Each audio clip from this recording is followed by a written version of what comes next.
ഒന്നാമത്തെ ചോദ്യം. The position of center of mass of a system of particles does not depends on. ഒരു ഒബ്ജക്റ്റിന്റെ centre of mass ഈ താഴെ പറയുന്നവയിൽ ഏതിനെയാണ് ഡിപ്പെൻഡ് ചെയ്യാത്തത് എന്നുള്ളതാണ് ചോദ്യം. നമുക്ക് ഓരോ ഓപ്ഷൻസ് ആയിട്ട് നോക്കാം. Option A masses of particles, option B forces on particles, C position of particles, D relative distance between the particles. നമ്മുടെ ഇക്വേഷൻ നമ്മൾ നോക്കിക്കഴിഞ്ഞാൽ നമുക്കറിയാലോ, X coordinate of centre of mass കണ്ടുപിടിക്കുന്ന ഇക്വേഷൻ എന്തായിരുന്നു? m1 x1 plus m2 x2 divided by m1 plus m2. ഇതായിരുന്നു നമ്മുടെ basic equation. അപ്പോൾ ഇതിനകത്ത് ഓരോ ടേംസ് നമുക്ക് പരിശോധിച്ചാൽ അറിയാൻ സാധിക്കും. m എന്ന് പറഞ്ഞാൽ മാസ് ഓഫ് ഒബ്ജക്റ്റ് 1, m2 എന്ന് പറഞ്ഞാൽ മാസ് ഓഫ് ഒബ്ജക്റ്റ് 2, x1 എന്ന് പറഞ്ഞാൽ പൊസിഷൻ ഓഫ് ഒബ്ജക്റ്റ് 1, x2 എന്ന് പറഞ്ഞാൽ പൊസിഷൻ ഓഫ് ഒബ്ജക്റ്റ് 2. അപ്പോൾ ഇതിനകത്ത് ക്ലിയർ ആണ്, centre of mass depends on mass of the object and position of the object. So ഈ ഓപ്ഷൻസ് പരിശോധിച്ച് കഴിഞ്ഞാൽ ക്ലിയർ ആയിട്ട് തന്നെ എ, സി ആൻഡ് ഡി എന്ന ഓപ്ഷൻസ് എലിമിനേറ്റ് ചെയ്യാൻ സാധിക്കും. So the correct answer will be forces on particles.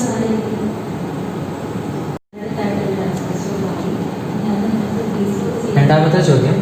3 particles of masses 1 kilogram, 2 kilogram and 3 kilogram are situated at the corners of an equilateral triangle of side B. The coordinates of the center of masses are. ഒരു system of mass തന്നിട്ടുണ്ട്. ആ system of മാസിൻ്റെ 3 കോർണേഴ്സിലായിട്ട് 3 particles place ചെയ്തിട്ടുണ്ട്. ആ പാർട്ടിക്കിൾസിൻ്റെ wait നിങ്ങൾക്ക് തന്നിട്ടുണ്ട് 1 kilogram, 2 kilogram and 3 kilogram. ആ system of മാസിൻ്റെ centre of mass locate ചെയ്യുക എന്നുള്ളതാണ് നമ്മുടെ ചോദ്യം. അപ്പോൾ നമുക്ക് ബേസിക് ആയിട്ട് ഒരു ഫിഗർ ആണ് കാണിക്കാം.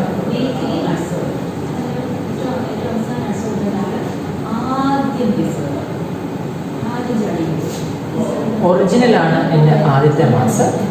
ദെൻ അവിടെ നിന്ന് ബി ഡിസ്റ്റൻസ് മാറി എൻ്റെ അടുത്ത മാസം. So the distance will be small B and the third mass will be somewhat here, and this system forms an equilateral triangle. Equilateral triangle വശങ്ങൾ തന്നിട്ടുണ്ട്, സ്മോൾ ബി ആണ് തന്നിട്ടുണ്ട്. അങ്ങനെയാണെങ്കിൽ ഈ സിസ്റ്റം ഓഫ് മാസിൻ്റെ സെൻറ്റർ ഓഫ് മാസ് ലൊക്കേറ്റ് ചെയ്യുക എന്നുള്ളതാണ് നമ്മുടെ ചോദ്യം. അപ്പോൾ ഒന്നാമത്തെ mass m1, m2, m3 values നമുക്ക് ക്വസ്റ്റ്യന് തന്നിട്ടുണ്ട്. m1 is 1 kilogram, m2 is 2 kilogram and m3 is 3 kilogram. അങ്ങനെയാണെങ്കിൽ നമ്മുടെ ബേസിക് ഇക്വേഷൻ നമുക്കറിയാം എന്താണ്? X coordinate x of center of mass is m1 x1 plus m2 x2 plus m3 x3 divided by m1 plus m2 plus m3. ഒന്നാമത്തെ മാസം consider ചെയ്യുകയാണെങ്കിൽ ആ ഒന്നാമത്തെ മാസത്തെ കോർഡിനേറ്റ്സ് എന്തൊക്കെയാണെന്ന് നോക്കാം. നമുക്കറിയാം നമ്മുടെ അസംപ്ഷൻ എന്തായിരുന്നു? ആദ്യത്തെ മാസം ഒറിജിനലാണെന്ന് അസ്യൂം ചെയ്യുക. അങ്ങനെയാണെങ്കിൽ അതിൻ്റെ കോർഡിനേറ്റ്സ് എന്തായിരിക്കും? 0, 0, 0. ആൻഡ് സെക്കൻഡ് ബോൾ രണ്ടാമത്തെ മാസ് കൺസിഡർ ചെയ്യുമ്പോൾ അതിൻ്റെ മാസ് 2 കിലോഗ്രാം ആണ്. അതിൻ്റെ കോർഡിനേറ്റ്സ് എന്താണെന്ന് നമുക്ക് എഴുതാം. കോർഡിനേറ്റ്സ് എന്തായിരിക്കും? B, 0, 0. And the third one മൂന്നാമത്തെ height of the equilateral triangle നമുക്ക് എത്രയാണെന്ന് നോക്കാം. എത്രയാണ് height of the equilateral triangle? ഇതൊരു റൈറ്റ് ആംഗിൾ ട്രയാങ്കിൾ ആണ്. ഈ ആംഗിൾ എത്രയാണ്? 60 ഡിഗ്രിയാണ്. Height of the equilateral triangle എന്ന് പറയുന്നത് എത്രയായിരിക്കും? √3/2 ഇൻറ്റു ബി. √3/2 into B. അപ്പോൾ ഇവിടുത്തെ കോർഡിനേറ്റ്സ് എഴുതാമല്ലോ. ഇവിടുത്തെ കോർഡിനേറ്റ്സ് എന്തായിരിക്കും? This will be b/2 and this height is √3 b/2 and z coordinate is 0. അപ്പോൾ നമുക്ക് 3 മാസിൻ്റെയും എന്ത് കിട്ടി? കോർഡിനേറ്റ്സ് കിട്ടി. അങ്ങനെയാണെങ്കിൽ നമുക്ക് എന്ത് ചെയ്യാം? ഈ ഇക്വേഷൻ സബ്സ്റ്റിറ്റ്യൂട്ട് ചെയ്ത് സെൻറ്റർ ഓഫ് മാസിൻ്റെ കോർഡിനേറ്റ്സ് കാൽക്കുലേറ്റ് ചെയ്യാമല്ലോ. എങ്ങനെയാണ്? m1 എത്രയാണ്? 1 and x1 is 0 plus m2 എത്രയാണ്? m2ൻ്റെ വാല്യൂ 2 കിലോഗ്രാം ആണ്. അവിടുത്തെ എക്സ് കോർഡിനേറ്റ് എന്ന് പറഞ്ഞാൽ എത്രയാണ്? ബി ആണ്. Plus third one 3 kilogram. അവിടുത്തെ എക്സ് കോർഡിനേറ്റ് എന്ന് പറഞ്ഞാൽ b/2 ആണ്. divided by 1 plus 2 plus 3. So the answer will be 2b plus 3b by 2 divided by 6. Solve the answer. 2b plus 3b by 2 divided by 6. നമുക്ക് solve ചെയ്ത് answer കിട്ടും 7b by 12. അപ്പോൾ നമുക്ക് നമ്മുടെ X coordinate കിട്ടി 7b by 12. ഇനി നമുക്ക് നമ്മുടെ ഓപ്ഷൻസിലേക്ക് ഒന്ന് നോക്കിയാലോ. ഓപ്ഷൻസിനകത്ത് എക്സ് കോർഡിനേറ്റ് 7b by 12 വരുന്ന രണ്ട് ഓപ്ഷൻസ് ആണ് നമുക്കുള്ളത്, option C and option B. അപ്പോൾ നമുക്ക് സ്വാഭാവികമായിട്ട് ഓപ്ഷൻ എയും ഓപ്ഷൻ ബിയും ആദ്യമേ തന്നെ എലിമിനേറ്റ് ചെയ്യാം. കാരണം എക്സ് കോർഡിനേറ്റ് എന്ന് പറഞ്ഞാൽ 7b by 12 ആണ്. ഇനി നമുക്ക് അടുത്ത ഏതാണ് കണ്ടുപിടിക്കേണ്ടത്? വൈ കോർഡിനേറ്റ് ആണ് കാൽക്കുലേറ്റ് ചെയ്യേണ്ടത്. വൈ കോർഡിനേറ്റ് കാൽക്കുലേറ്റ് ചെയ്യുന്നത് ഈ ഫിഗറിനകത്ത് തന്നെ വൈ കോർഡിനേറ്റ് നമുക്ക് പ്രെഡിക്റ്റ് ചെയ്യാൻ സാധിക്കും. എങ്ങനെയാണ്? വൈ കോർഡിനേറ്റ് ആകെ ഒരു കോർഡിനേറ്റ് നമുക്ക് വൈ കോർഡിനേറ്റ് ആയിട്ട് ഫിഗറിനകത്തുള്ളൂ. അതായത് ഫോർ ദ മാസ് M3 എന്ന് പറയുന്ന മാസിന് മാത്രമാണ് ഇവിടെ വൈ കോർഡിനേറ്റ് ഉള്ളത്. അതെത്രയാണ്? അതിൻ്റെ വാല്യൂ 3√3b/12. അപ്പോൾ അതിന് സാമ്യതയുള്ള ഓപ്ഷൻ ഏതാണ്? ഓപ്ഷൻ സി ആണ്. നമുക്കങ്ങനെ ഓപ്ഷൻസ് നോക്കി തന്നെ നമുക്ക് എന്ത് ചെയ്യാൻ സാധിക്കും? ഏതാണ് കറക്റ്റ് ആൻസർ എന്ന് ഫിക്സ് ചെയ്യാനായിട്ട് സാധിക്കും. അപ്പോൾ ഇനി കാൽക്കുലേറ്റ് ചെയ്യേണ്ട ആവശ്യമുണ്ടോ? ഇല്ല. നമുക്ക് ഡയറക്റ്റ് ആയിട്ട് തന്നെ ആൻസറിലേക്ക് പോവാം. Answer will be 7b by 12. Then y coordinate will be 3√3b by 12 and the c coordinate will be 0.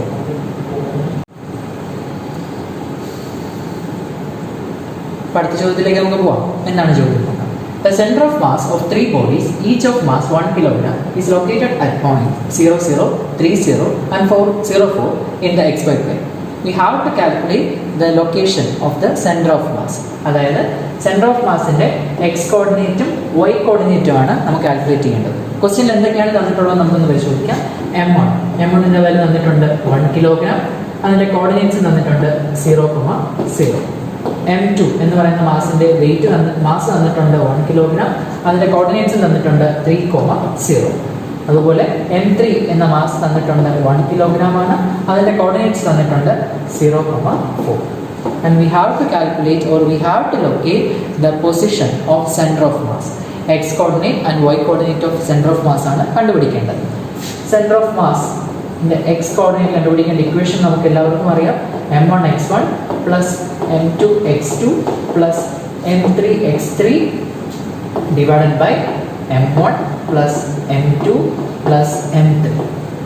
നമുക്ക് സബ്സ്റ്റിറ്റ്യൂട്ട് ചെയ്യുമ്പോൾ ആൻസർ എത്രയാണെന്ന് നോക്കാം.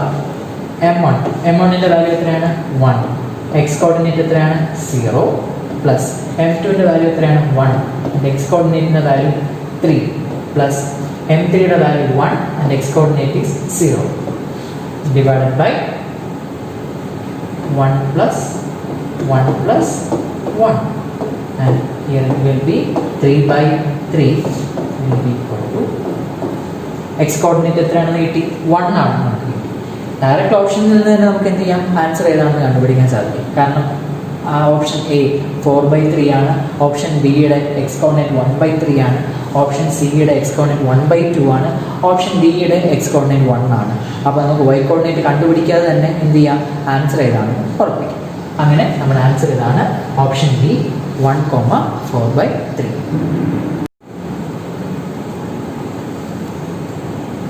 അടുത്ത ചോദ്യം നോക്കാം. Particles of masses m, 2m, 3m, etc. nm grams are placed on the same line at a distance l, 2l, 3l, etc. nl cm from a fixed point. The distance of center of mass of particles from the fixed point in centimeters is. നമുക്കൊരു system of mass തന്നിട്ടുണ്ട്, അതിൻ്റെ centre of mass locate ചെയ്യുക എന്നുള്ളതാണ് നമ്മുടെ ചോദ്യം. നമുക്ക് ചോദ്യത്തിലേക്ക് കിടക്കാം. എന്താണ് ചോദ്യം പറഞ്ഞിരിക്കുന്നത്? ഒരു ഫിക്സഡ് പോയിന്റ് ഉണ്ട്. Sorry,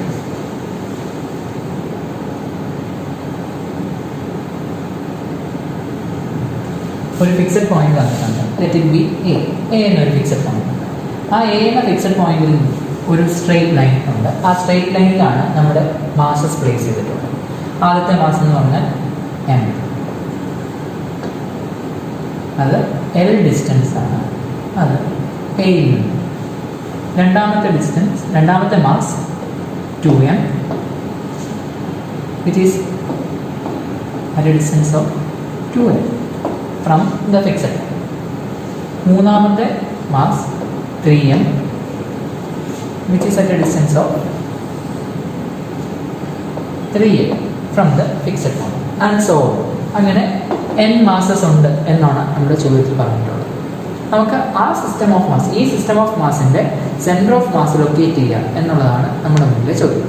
centre of mass locate ചെയ്യാം. നമുക്കറിയാം എല്ലാം ഒരു സ്ട്രെയിറ്റ് ലൈനിലായതുകൊണ്ട് അതിൻ്റെ y കോർഡിനേറ്റും z കോർഡിനേറ്റും 0 ആയി. അപ്പോൾ നമുക്ക് എന്ത് മാത്രം കണ്ടുപിടിച്ചാൽ മതി? x കോർഡിനേറ്റ് മാത്രം കണ്ടുപിടിച്ചാൽ മതി. x കോർഡിനേറ്റ് കണ്ടുപിടിക്കുന്ന ഇക്വേഷൻ നമുക്കറിയാം. x coordinate of centre of mass is equal to m1 x1 plus m2 x2 plus m3 x3 plus etc. divided by m1 plus m2 plus m3 plus etc. നമുക്ക് ഇതിനകത്തേക്ക് value substitute ചെയ്ത് കൊടുത്താലോ? m1ൻ്റെ value എത്രയാണ്? m. x1ൻ്റെ value എത്രയാണ്? n plus m2ൻ്റെ value എത്രയാണ്? 2m. അവിടുത്തെ x കോർഡിനേറ്റിൻ്റെ value 2l plus 3m 3l plus etc. divided by m plus 2m plus 3m plus etc. മാത്തമാറ്റിക്സിൽ നമ്മൾ പഠിച്ചിട്ടുള്ള ഒരു എക്സ്പ്രഷന് സിമിലർ ആണ് ഈ തന്നിട്ടുള്ള ഇക്വേഷൻ. നമുക്ക് എങ്ങനെയാണ് ഇതിനെ സിംപ്ലിഫൈ ചെയ്ത് നോക്കിയാലോ? എം എൽ എന്ന് പറയുന്നത് നമ്മൾ കോമൺ ആയിട്ട് എടുത്തു കഴിഞ്ഞാൽ എന്ത് വരും? 1 plus 2 × 2 4 plus 3 × 3 9 plus etcetera divided by, ഇവിടെ നമുക്ക് എം കോമൺ ആയിട്ട് എടുക്കാം. എം കോമൺ ആയിട്ട് എടുത്തു കഴിഞ്ഞാൽ 1 പ്ലസ് 2 പ്ലസ് 3 പ്ലസ് എക്സെട്ര. ഇതെന്ന് പറഞ്ഞാൽ എന്താണ്? സം ഓഫ് സ്ക്വയേഴ്സ് ആണ്. 1 square plus 2 square plus 3 square plus 4 square എന്ന സീരീസാണ് ന്യൂമറേറ്റർ. താഴെയോ sum of n numbers 1 plus 2 plus 3 plus etcetera. അപ്പോൾ അതിനൊന്ന് സിംപ്ലിഫൈ ചെയ്ത് നമ്മുടെ അറിയാവുന്നുള്ളൊരു എക്സ്പ്രഷനിലേക്ക് മാറ്റി കഴിഞ്ഞാൽ നമുക്ക് എന്തെന്ന് എഴുതാം? അതിന് മുന്നേ നമുക്ക് എമ്മും ക്യാൻസൽ ചെയ്യാം. എൽ പുറത്തുണ്ട്. Then 1 plus 2 square plus 3 square plus etcetera. അതിന് നമ്മൾ സിംപ്ലിഫൈ ചെയ്താൽ നമുക്ക് എന്ത് എഴുതാം? n into n plus 1 into 2n plus 1 divided by 6 എന്നുണ്ട് divided by n into n plus 1 by 2. നമ്മൾ മാത്സിൽ പഠിച്ചിട്ടുള്ള എക്സ്പ്രഷനാണ്. നമുക്ക് ഇനി ഇതിൽ നിന്ന് നമുക്ക് എന്ത് ചെയ്യാം? നമ്മുടെ ഓപ്ഷനിലേക്ക് പോകാനായിട്ട് സാധിക്കാം. ഇത് സിംപ്ലിഫൈ ചെയ്യുമ്പോൾ നമുക്ക് കിട്ടും 2n plus 1 into l divided by expression simplify ചെയ്യുമ്പോൾ നമുക്ക് ഓപ്ഷൻ ആൻസർ കിട്ടുന്നു. ഇതേതാണ്? Option A. ഓപ്ഷൻ എ ആണ് നമ്മുടെ ശരി. അടുത്തൊരു ചോദ്യം നോക്കാം.